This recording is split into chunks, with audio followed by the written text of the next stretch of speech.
যে ব্যক্তি সকাল বেলা তিনবার তেলাওয়াত করবে আউযু বিল্লাহিস সামিউল আলিম মিনাশ শাইতানির রাজিম, এরপরে সূরা হাশরের শেষ তিনটি আয়াত তেলাওয়াত করবে, রব্বুল আলামিন ওই ব্যক্তির জন্য ৭০,০০০ ফেরেশতা নিয়োগ দিবেন যারা সারা দিন ওই লোকের জন্য মাগফিরাতের দোয়া করবে।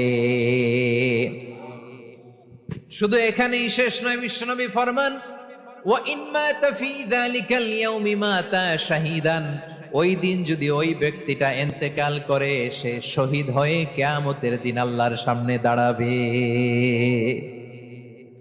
সকালবেলা যদি পড়েন তিনবার আউযু বিল্লাহিস সামিউল আলিম মিনাশ শাইতানির রাজিম তিনবার পড়ে সূরা হাশরের শেষ তিন আয়াত যদি তেলাওয়াত করেন, তাহলে আপনার জন্য আল্লাহ তাআলা ৭০,০০০ ফেরেশতা নিয়োগ করবে। সারা দিন তারা আপনার জন্য মাগফিরাতের দোয়া করবে, আর ওই দিন ইন্তেকাল করলে আল্লাহ তাআলা শহীদ হিসেবে আপনাকে কিয়ামতের দিন দাঁড় করাবে। সুবহানাল্লাহ, এত আস্তে।